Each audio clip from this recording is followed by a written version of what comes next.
Hello, hello, and welcome. I am so excited to be here with you today, and I'm very grateful for you and for this platform that connects each one of us to new opportunities. My name is Jana Masik. I'm the host of this LinkedIn Live broadcast, Powering Unique You. And here we're all about having conversations to help you in improving your career, expanding your potential, and just becoming a better leader, better person. And as you're coming in, as you're tuning in, please say hello. Tell me where you're coming from. Tell me, how are you doing today? How is your Monday started? Let's get this week off to a great start, and let's make this week fantastic and productive. And now today, as you're tuning in and as I'm welcoming you and saying hello to you, I want to introduce you to a phenomenal couple that I'm bringing into you to bring a fantastic value. This couple is truly, truly interesting.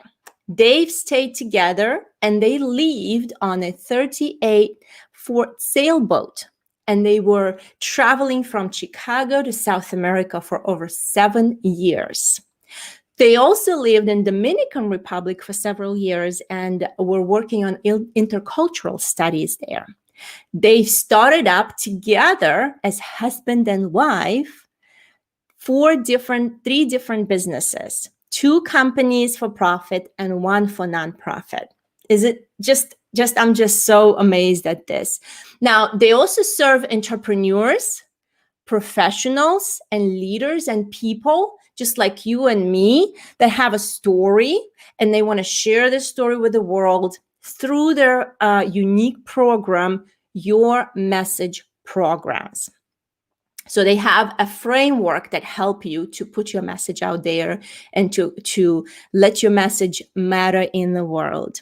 So also it's very interesting that Charles has a doctorate in intercultural studies, and he wrote a #1 bestseller, Gilligan Meets Google, which shows the transition from the industrial to digital society. Now, Elaine has of a Broadway costume designer in her earlier careers, and she excelled and repeatedly worked and closed the 7-figure agreements with the Fortune 100 companies. Now, I cannot wait. Without further ado, I would like to introduce and bring on Dr. Charles and Elaine Sanger. Hello, Charles. Hi, everyone. Hi. Good to be with you. It's good to be here today. Oh my! I just as I was just talking about all of your background, all of the things that both of you have done.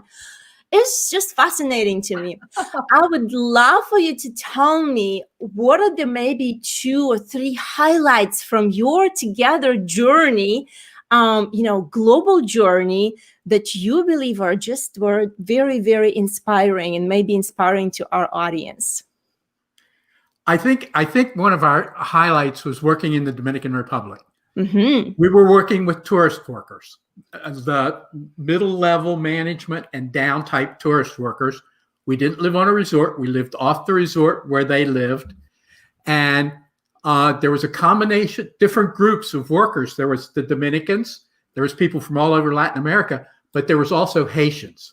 And the Haitians and the Dominicans didn't get along real well. Yes. And there was a lot of Eastern Europeans there, a lot of Russian and Eastern Europeans that were there as workers.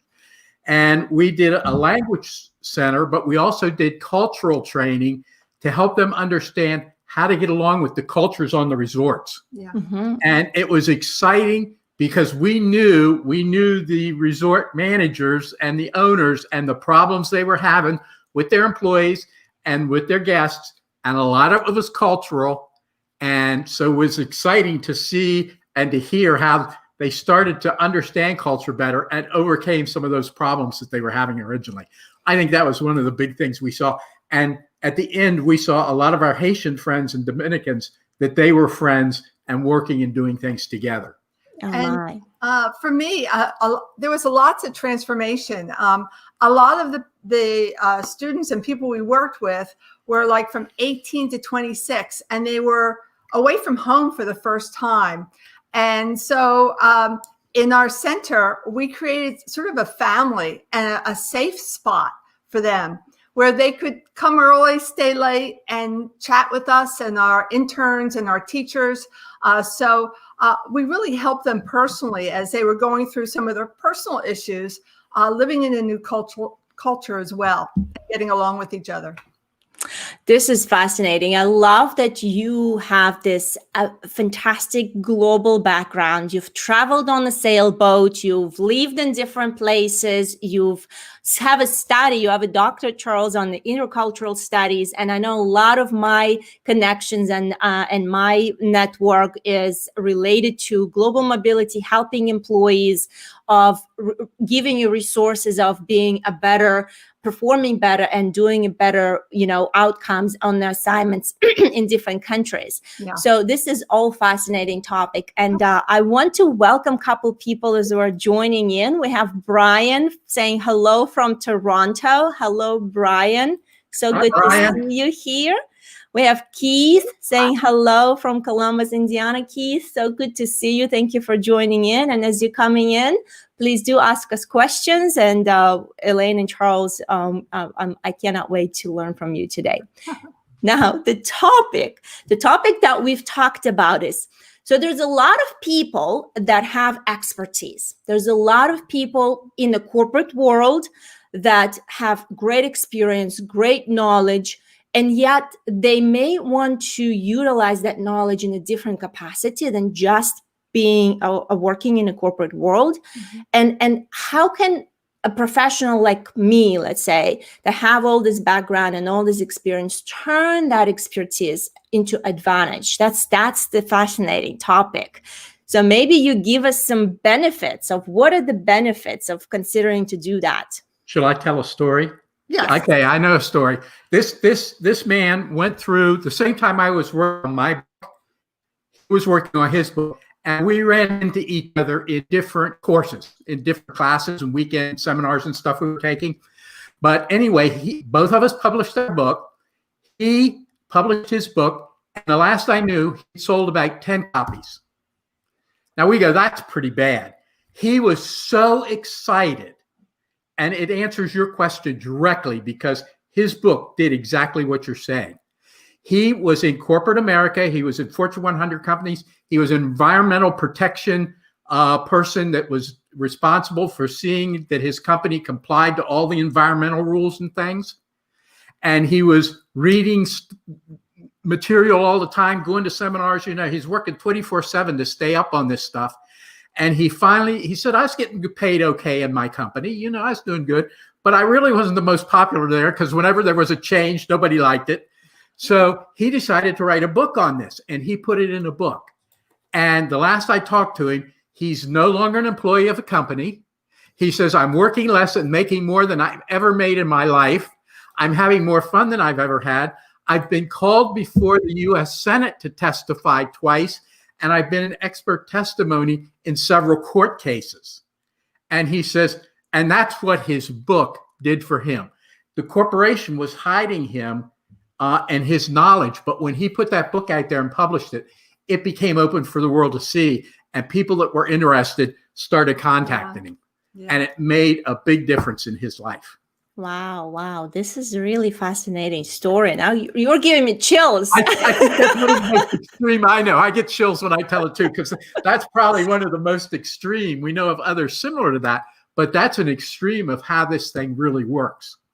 I think there are actually 3 levels that moving forward with a book as a way to put your expertise out there in the marketplace as a solution for that.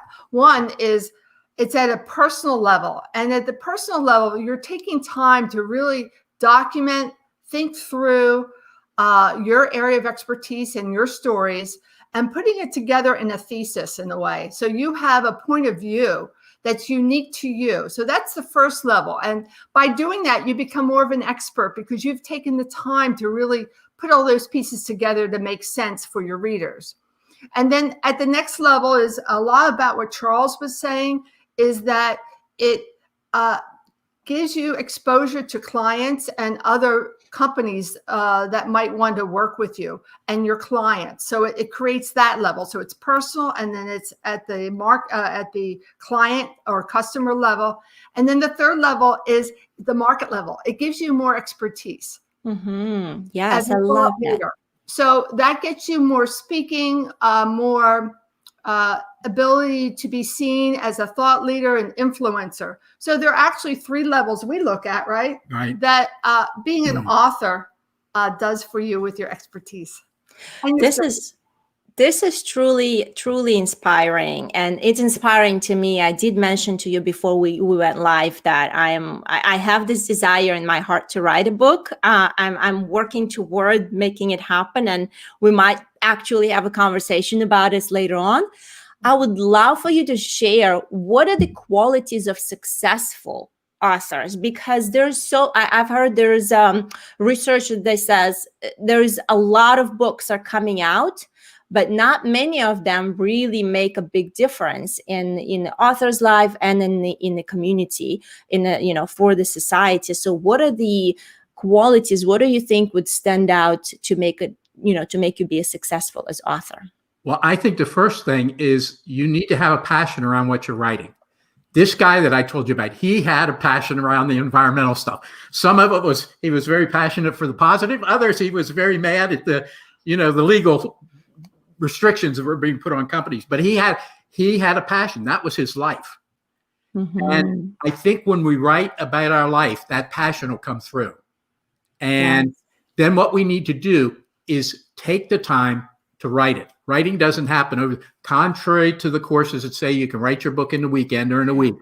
Forget it. Those kind of books are the kind you were talking about that don't have much impact. Yes. But if you spend time developing and writing it and have the discipline to go through and write it and develop it and go with professional book people that know how to make it into a book that's a success, that's going to give you a big leg up on your competitors, on people that are doing the same thing you are.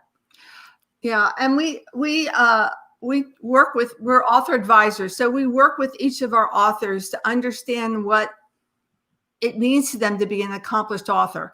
Some people say, "Oh, I want a #1 bestseller," and blah blah blah, and they put this cover and they don't take any time on content. We don't really attract that type of people who just want that marketing piece. We mainly work with people who either, like what Charles was saying, want to get that content together and get some rich quality content and a unique point of view. That is who we work with. And so it doesn't necessarily have to be selling a billion copies. It's what the audience you're writing for, what you wanted to accomplish. And that's unique for each one of our authors. Actually, many of our authors don't care about #1 bestseller. They're there for other reasons. Okay? So it depends on the way the program and the author advisors in the program that you're in, the goals you're going to hit. And one of the authors we have right now, he's an older fellow. He's been teaching in business management, high-end business management for a lifetime. He knows all the greats out there. And he wanted to write a book, and I'm a little afraid of him because he's got a lot of expertise. But we took him on as a client, and going through the process, he said, "You know what? I've had to start over again and re-outline things because I've seen a better way to do it." Now, he's been out speaking on this stuff for a lifetime, but now that he's got to put it all in a book, he's starting to put everything together, not just an hour speech, but everything together, and he's starting to make it more consistent. So not only is he an expert, but he's gaining more expertise through the writing of his book. Oh, yes. Even though he's at that expert level already, the people pay a lot of bucks to get this guy in to speak. But he's seeing, okay, because I never put it together as a book, I don't have the consistency I need, and he's smoothing out those rough edges he has in his knowledge right now. I love it. You've given us great points. What I hear is it needs to start with passion. You don't write things that are boring to you, because they're going to be boring to your reader. Nobody's going to read about it, right? So be passionate about what is that you want to create. If be passionate about your expertise, and in addition to that, like you said, is have a structure, having a framework on how to put that passion and ideas into a reality, and then research in addition to your expertise. So you may think your expertise and your passion are sufficient, but from what you're describing, Charles, it looks like you realize that you need to add more research and more learning to give your reader the best content possible. And I believe that would really yield great results if you approach that from that point of view, and move forward with this project. We have a couple more people tuning in. We have Victoria saying hello. Good morning, Victoria. We have a LinkedIn user saying hello from Mumbai. Hello, so good to see you here. As you're tuning in, let us know where you're coming from. And please do ask questions. We'll be happy to go through them, and Charles and Elaine will answer them for you. We'll try to. Yes. Yeah. Well, you have. But we won't make it up. We'll tell you if we don't know the answer. You have so much expertise. I have no doubts in you. This is really interesting. Now, what I say, you may think, and I may think, and our viewers may think, well, writing book is just for those big people with big names, big businesses. And, if I am maybe just maybe a manager or even a specialist in my area, is it really for me? What would you say to those people like me that may doubt themselves? We need to look at why you want to write your book.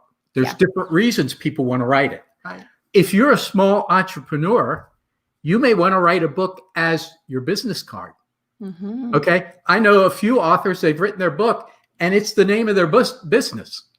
Okay. Because they wanted that book to be a reflection of what they're doing in business to help them build their business, and it helped do that. I know others that wanted to unveil their expertise, like our environmental guy. Mm-hmm. So it depends. You need to know what you want the book to do for you. But the book can take you. Think about it. If you're a speaker, or if even you're trying to get hired in a place, and you're the personnel director, and you're sitting there looking at two people. One of them has a book on the subject. The other is just talking about it, okay? And had some experience. Now, which one are you probably going to choose? If they're equal in all other experts, you're going to choose that one with a book. Yeah. I think also, if you're looking at the question, look at it a little bit different from you're naming different levels in companies, supervisor, manager, maybe you're not the top executive. Well, we have to realize that people need help at different levels of their career growth. So supervisors have certain skills and expertise that other people aspiring to be a supervisor might want to learn about and stories. If you're a mid-level manager, you have different expertise than somebody who's a supervisor or an executive as well. So it shouldn't matter what level you're at. It's a matter of being an expert and frame around where you're at right now. Now that might, move you on to a higher level in your career, but having that expert, you're going to be looked on as an expert, someone who cares and takes the time. It truly sets you apart. And one real quick caution, you do want to write a quality book, because if you go someplace and they take a look at your book and it's a pretty cover and there's nothing inside, that could be reflects worse. You, maybe a pretty cover, but nothing inside. Okay. All right. So, that quality, that thought, that caring is important. Yes. Okay. So it doesn't matter what level. There's different ways to write a book too. You may be searching for something, and you can write your book about your search that you're doing to help other people that are searching for that same thing. We have a lot of books out there about people that are in bad, tough situations. I think of a lot of, probably the most common one I see are women that are in abuse situations.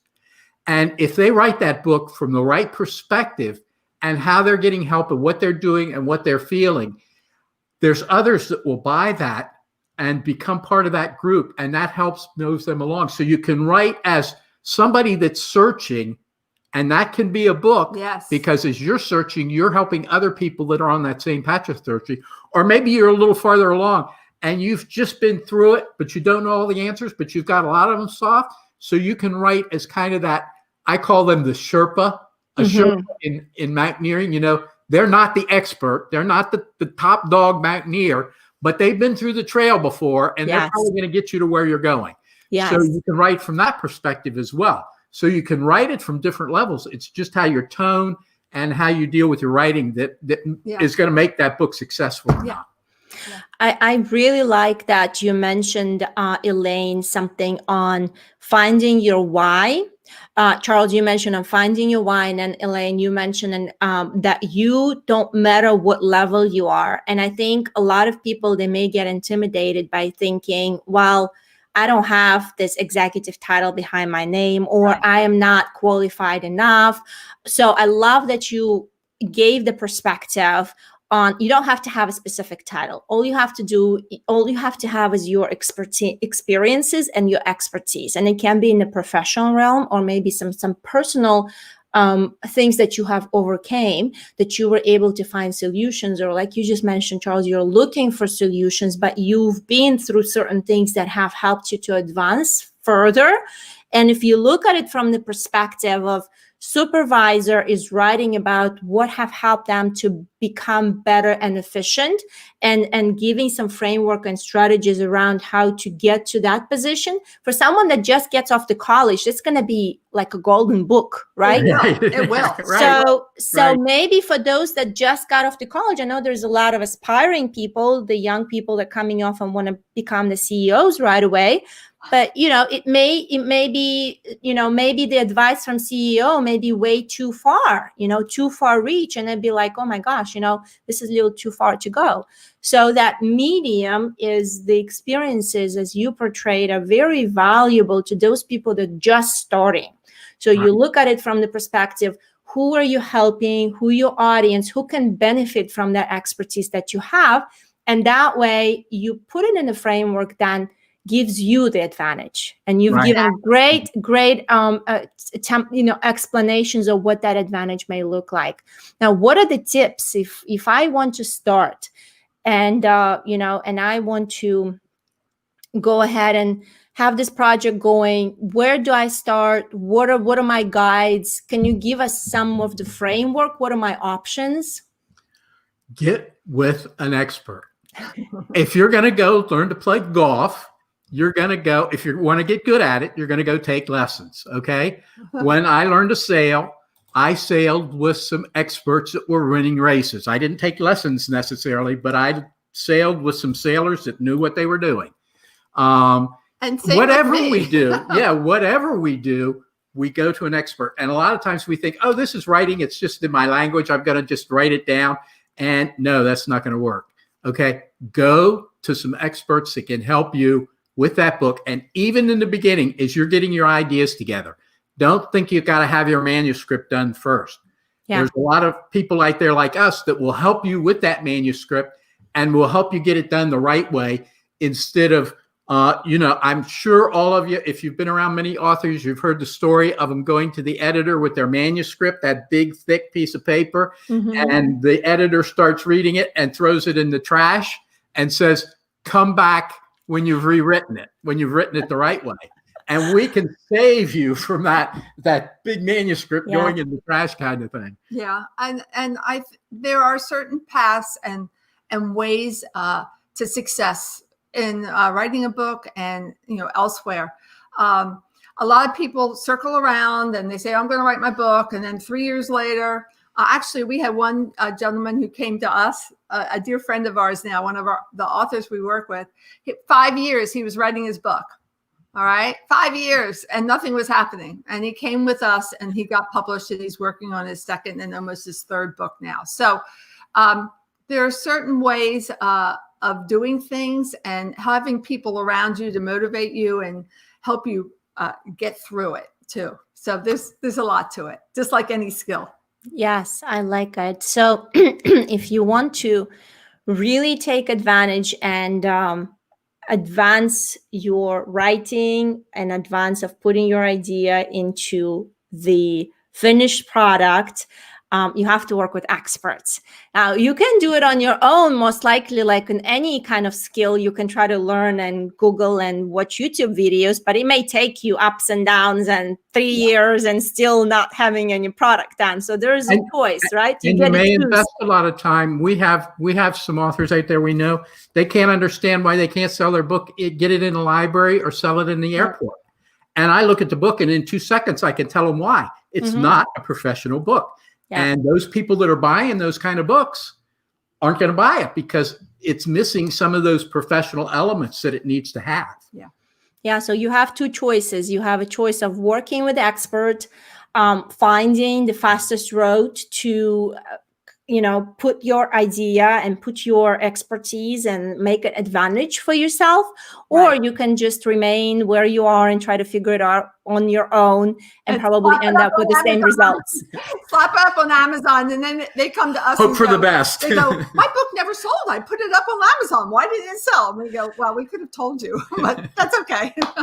Yes, this is interesting. I'd love to hear a little bit about your personal stories and some exciting adventures and maybe things that have helped you, keep you on this journey to keep going, to keep, moving forward toward what you want to achieve. What is helping you being so energetic and so passionate about what you do? Well, I think one of the things, the word retirement is not in our vocabulary. I love it. Okay. So just like for us, the word divorce was never in our vocabulary when we got married. So knowing that we're never really retiring, we've lived on our boat for years. And we've always actively been trying to help other people in the world and contribute and not just withdraw. Now, if there were certain physical situations that happen, maybe, but right now we're very healthy and we just consider the rest of our life just giving and helping people forward. And that's what drives us. When we see people transform, when we see that we can build into someone's life and we watch them just blossom, there's nothing like it. There's nothing like it. That's true. And our early career, we were helping people through automating their businesses so they had more free time, they could do more business and that kind of thing. And then that's shifted around to where now we're helping people get their story out there so they can just grow as individuals and they can show their expertise and their authority and help the world in the way they want to help it and get their, achieve their passion and their purpose in life. So they're leading other people in their area of expertise. It's like multiplying everything, Yes, I love the passion, and I could see that you're living and breathing it. And that's the secret where your energy is coming from the place of service, from the place of changing people's lives and helping them to, be more strategic and also have the framework and the tool and the expertise in place and how to, move and take their expertise, take their knowledge, take their passion, and then create something valuable for the world, and also take it, make it an advantage for themselves and change their own lives and lives of other people. This is really wonderful. I love it. Love the mission of it, and love the idea of not retiring. I'm on this with you. Well, we all want to make money, and we want to make as much as we can. It's more fun to have more money than have less. We've been in both situations. Yeah. But the money will follow if we're following our passion and we're helping people. And actually, if we're following our passion, we're going to be happy no matter where we find ourselves. Read some of those guys that have had, massive incarceration times in the gulags and some of those places. Yes. And what they went through, and they could find hope there because they had something inside and they were giving to those around them, even though it wasn't in a big way. And that made their life valuable. It wasn't about the amount of money they made. Our value comes from what we're doing, and that we're fulfilling our purpose, and that we're helping others along the way. And that's where we get our value. And then we can find peace and satisfaction and security no matter what our financial situation finds us in. Yes, And I we know 'cause love. we've been in both. We've been in both. I love that. I'm with them. And I think sometimes we have this mentality of, I just need to get by. I just need enough money. I just need, we are taking it from the wrong source. Yet what you've described is so beautiful is there is a freedom in there to say, I'm going to follow my passion. There's some uncertainties. There's going to be some highs or some lows. However, money will follow. If you are truly coming from the place of servant, from the place of changing lives, and leaving your passion, leaving your, being enthusiastic about what you're doing in life, it's very interesting that money does follow. We have a question here from one of our viewers. He's saying, my question is about authorship. How do we implement writing skills to make them more strategic? You start by scheduling a time to write and doing it every day. Yeah. And we have some tools we recommend that help you get better at it. But setting aside a time, even if it's a half hour or an hour every day, or maybe not every day, maybe you can just do it 5 days a week. Maybe you can just do it 2 days a week. But you have that time, it's on your calendar, and you're always doing it. One of the guys out there that wrote 500 books on leadership. John Maxwell. John Maxwell, yes. They asked what his secret is, and he says, my secret is I write every day. 365 days a year I write. Now, I don't spend all day writing, but he writes a little every day. Yeah. And that's the big key. That's the hardest discipline we all face as writers. It's not that we're going to write, but it's easy to say, well, I can do that tomorrow. That's easy to say. It didn't say we're not going to do it. It just said we're going to do it tomorrow. And then tomorrow begins tomorrow. Yes. And the best thing is to develop a discipline, set a time aside, and we write every day. I think that's the biggest strategic thing that I could offer anybody that wants to be a writer is get a time on your schedule and make sure everybody knows it and write it. I knew a pastor when I was young in a church, and his study time was from 8 to 10 every morning, and everybody knew unless there was a death or the church was burning down, don't bother him. Okay. And that's how he became good at what he was doing, is he set that time aside to do his study and the research and the stuff he needed to do to present to his people. This is a really great tip. Charles, I like that you said it's simple.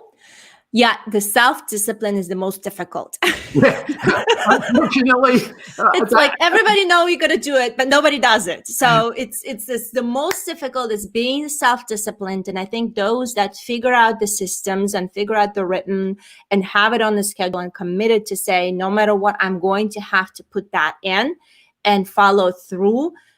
Then you can see things happening by doing that.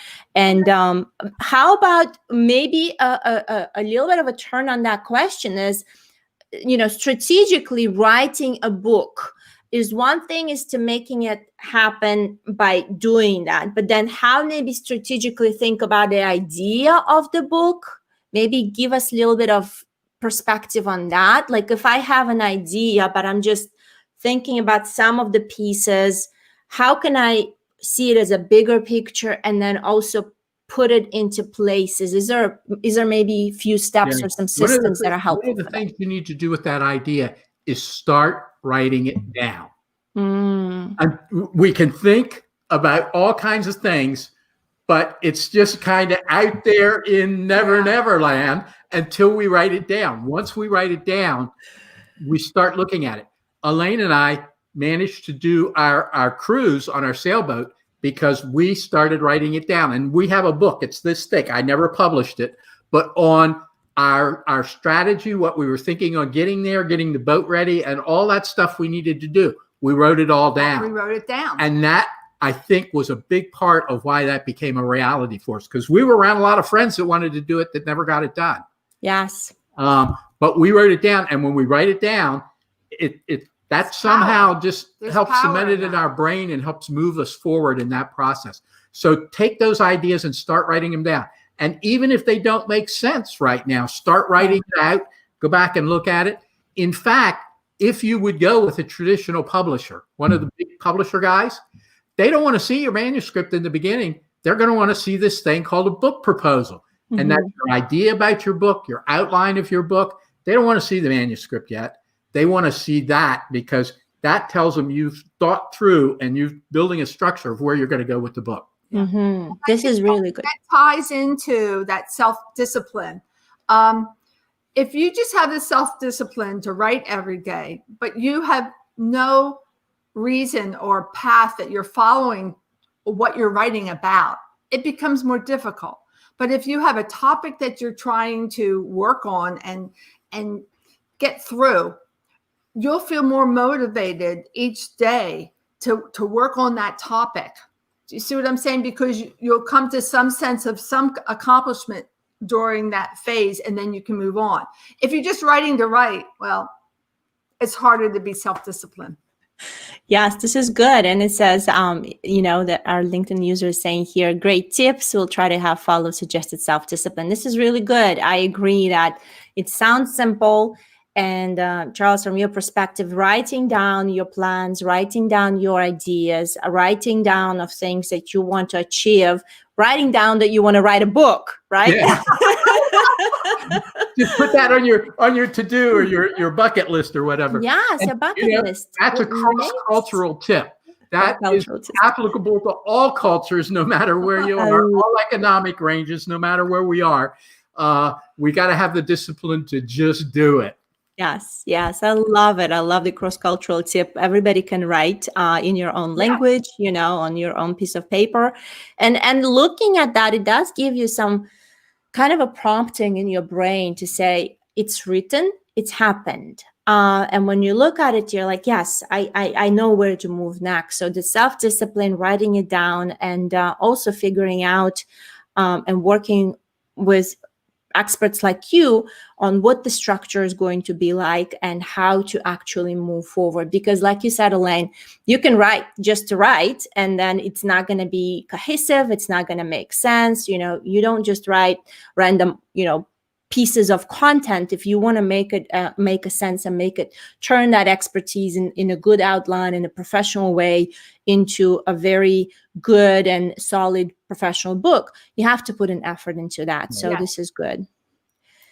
And then we have Cecilia saying hello, good morning from New York. Thank you for tuning in. And I say this is really, really valuable. I love our conversation.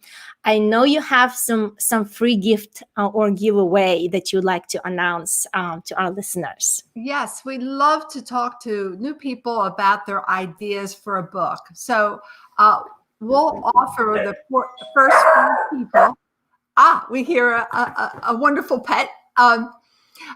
See, I even got some confirmation from the pet who wants it, the dog who wants it. We'll spend some time with you and talk about your idea for a book. So we'll do something called a strategy call. So if you go to our website, which is yourmessagecentral.com, and put a /strategy, there'll be a little form to fill out, and you can select a time to just talk with us about some of your ideas about a book. And we'll be happy just to serve you and give you some tips and perhaps lead you down the right path. In fact, at that time, we don't even tell you about our programs. It's about you. If you want to find out, we schedule another call then to talk about what we can do to help you. So this is no strings. So this is no strings. We're not marketing. We're not advertising. We're not trying to sell you something. We're just trying to help you move forward with getting your book out there. This is wonderful. And maybe Elaine or Charles, you could send me that link, and I will put it in the comments as well for those that are interested to join in. Fantastic. I love it. So take advantage of the free strategy. Take advantage to brainstorm with experts as you want to consider how to turn your expertise into advantage. Take advantage. Charles is typing it in right now. This is fantastic. Now, as we're wrapping up this conversation, Charles and Elaine, thank you so much for sharing. This is really inspirational. What are the few tips that you can, maybe a couple tips that you could leave us and our listeners with to make the dreams happen. Sometimes we get stuck a little bit in, like you said, in the dreaming about it, but not quite making it happen. So what are your actionable tips that you're giving us? We're each unique people. Yeah. And we can touch people like nobody else can. You know, we look at all the other people around there that can do it so much better than we can. But we're unique, and we may be able to hit people that they can't touch for one reason or the other. We say it different. Our experience is different. They can relate to us. So don't be afraid. Wherever you feel like you're at, you have enough to get going. You're unique, and you have a unique story that nobody else has, and it needs to be out there. You have a unique, we believe you have a unique purpose to be here on this earth, and get out there and do it. Don't be afraid. Don't let other people discourage you with it. Yeah.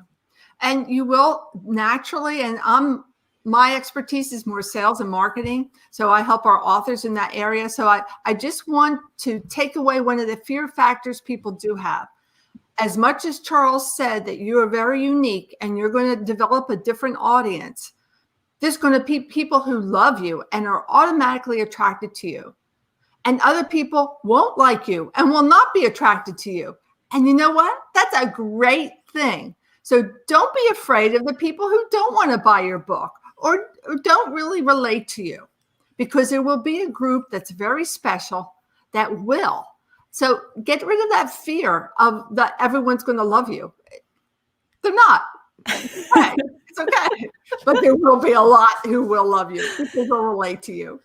I love this. Truly. Now, Charles, you've touched on what this show is all about. It's about powering unique you. And, you know, it's about empowerment that comes from within. So realizing and understanding your uniqueness, your unique gifts, your perspective, your story, the way you say things are very specific. And I love, Elaine, that you also touched on it. You're not everybody's cup of tea. You're not going to be pleasant to everybody. Somebody likes green tea and cold, and somebody likes it sweet and with ice, and I like it hot, and I like some lemon in it. So everybody have their own taste. And don't be afraid of those that may not like what you do and what you write about. Yet there will be people that will appreciate and be grateful if you do take time and, take the self-discipline to create the product, create the book, create the story, and share your expertise from just your ideas into the real, tangible book and resources for other people. Several leaders in industry and in politics and in some of the social areas of our world, several of those good leaders have said, I know I'm on the right track when I got people that hate me. Okay. When I've got an audience out there that hates me, because if everybody loves me, I'm not really contributing. I'm not making a change. But they see that we're going to have both sides of it, and we got to be willing to take that, not let that discourage us. I know we each have a different way of dealing when we get the bad email or the bad text or whatever. We have different ways of dealing with it, but find how you can deal with it, learn from it, put it aside and move on ahead. Don't let the negative stuff out there pull you down. This is a wonderful tip. Thank you so much. Well, Charles and Elaine, thank you so much for coming in today, for sharing your expertise, sharing your wisdom with us, giving us some tips and encouragement. This has been a phenomenal time with you. Well, Jana, thank you so much for inviting us on. We just love what you're doing, that you are taking those steps forward and really contributing to the other people out there. So we just want to continue to encourage you. Thank you for having us. Thank you very much. We enjoyed it. Thank you, everybody. Bye-bye. It's my pleasure. Wow, what an episode. It's been really eye-opening, so encouraging. There is a way, there are experts that can help you to turn your expertise into advantage by creating a book and creating something tangible that can help other people change their lives. Wow, I'm just blown away. I'm so encouraged. And I hope that, you are encouraged as well, and you are considering and putting those ideas and putting that expertise into a book, it's a phenomenal project. So I want to encourage you to take on that journey as well. I believe as we encourage each other, empower each other, and we tap and respect our uniqueness, and we know that we're truly valuable and we have a mission on this earth, we can change each other's lives, and we can change this world to be a better place. My friend, I'm so honored to have you here, and I'm so honored to serve you and to help you through this journey of personal empowerment. Cannot wait to see you again next time. Until then, be well.